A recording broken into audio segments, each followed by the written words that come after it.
Welcome back to Outdoors with Larry Ray on ESPN 790 AM. Brought to you proudly by the Tennessee Wildlife and Resources Agency.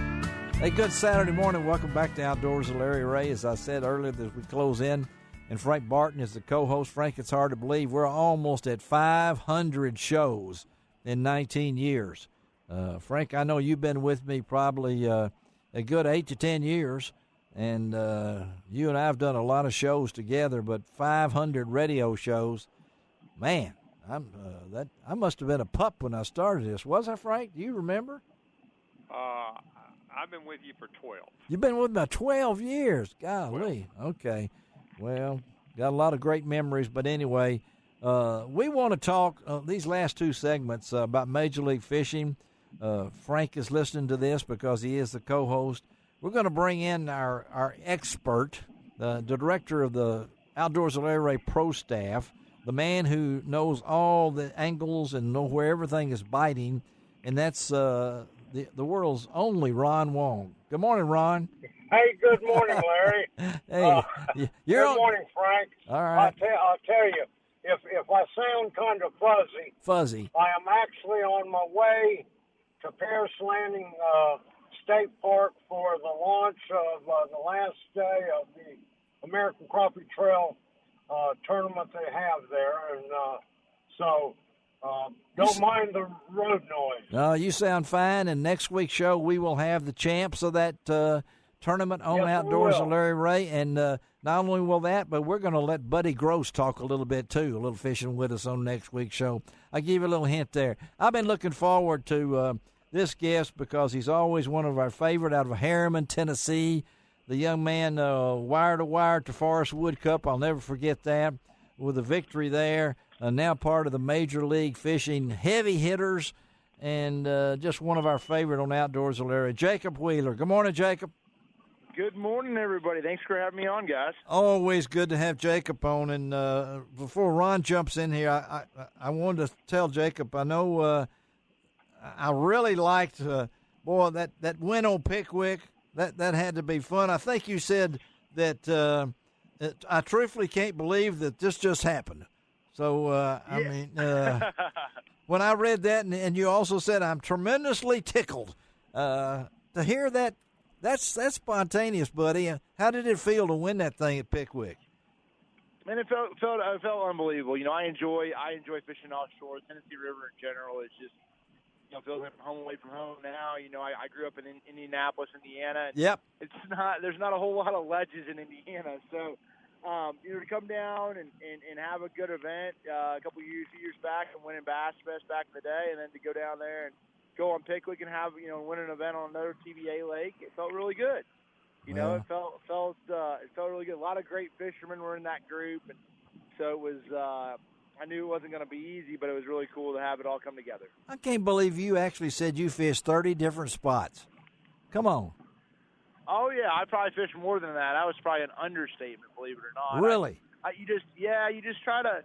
That's the thing is you just constantly have to adapt on the Tennessee River. Think fish are moving, fish are changing, and you have to adapt with them. The guys who walk into practice say you're catching them on a crankbait, and you think that's all it's going to be, and you pick that crankbait up. Sometimes you have to move down the ledge, or change it up a little bit, change a different tactic, and that's normally the deal. So I did. I rotated on a lot of different places. Now, of course, I had a couple places that were really the higher percentage places that I had waiting. One or two of my fishing off of throughout the tournament, but in some places I never even weighed a fish in off of it. But that was definitely a big deal. I want to ask you, Ron's going to know this about.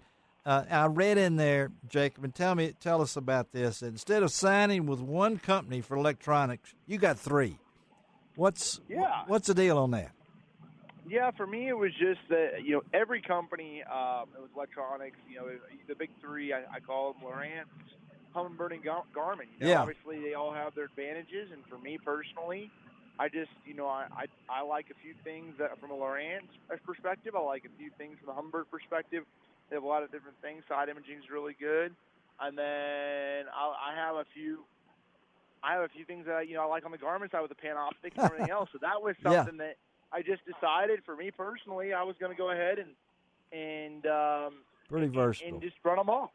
And Ron, Ron, electronics is the game now, right, Ron Wong? It really is. And, just like Jacob said, each one of the companies is strong in one part of the electronics world. Yeah. And to me, I think you really do have to have all three of them. Like, I think that the live scope with Garmin, you got to have the 360 with Humminbird, and you got to have the mapping with the 2 foot, 1 foot increments in your structure that you have on your LORAD. So there's a place for each and every one of them.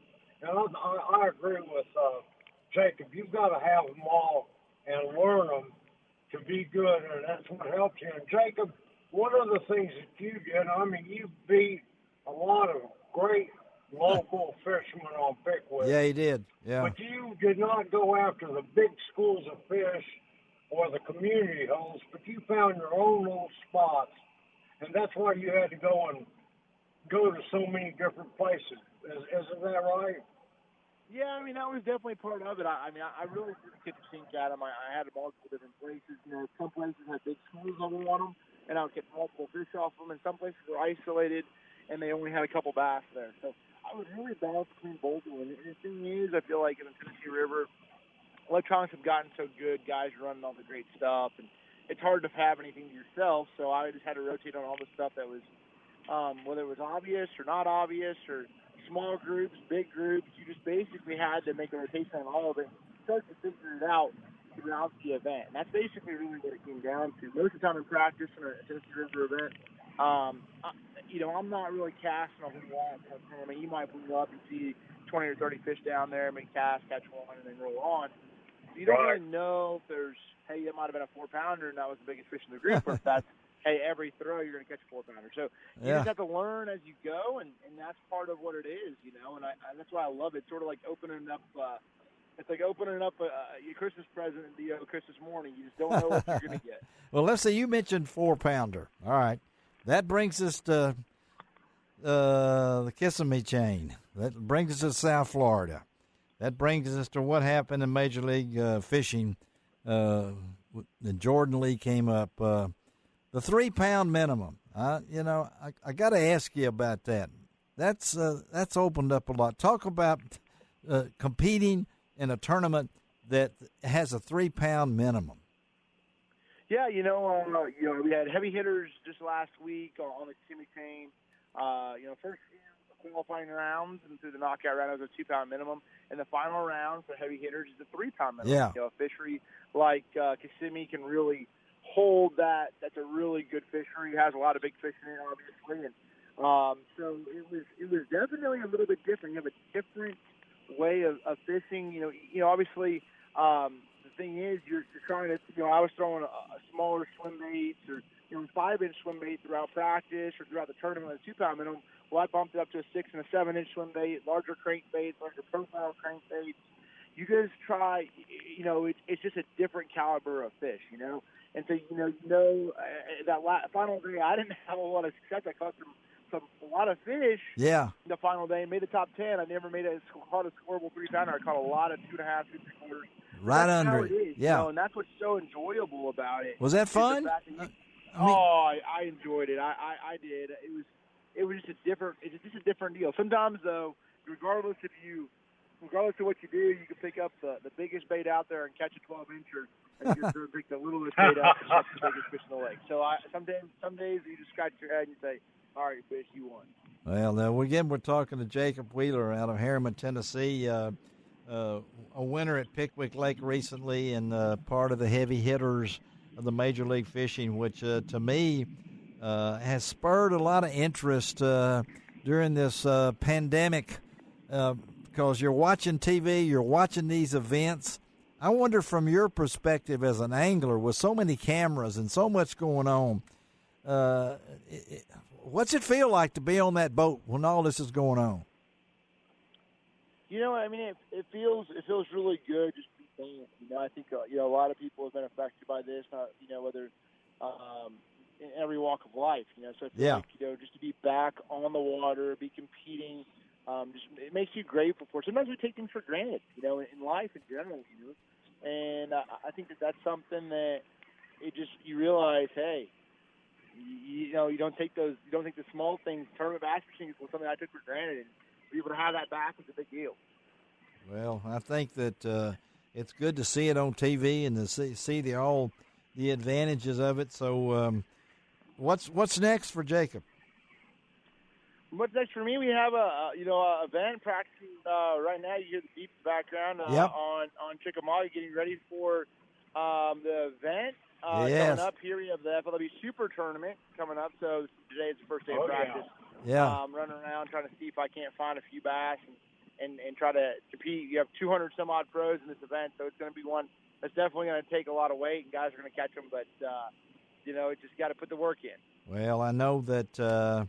Man, you're still 29. I mean, it seems like you've been fishing for 20 years here. I mean, yeah. I feel like it's up to a little bit. It does. I mean, I have been just since I've been 9 years old. Haven't been fishing, and it's been a lot of fun as the years have gone on. I've learned a lot, but yes, it's. I feel like, hey, officially when I get to 30, I feel like I'm getting older every day. I know I'm getting older every day. Oh, man, you won't be 30 till September. We've been talking age, I think, all day on Outdoors with Larry Ray. We started off with Charlie Jones out of West Tennessee, who just won a tournament.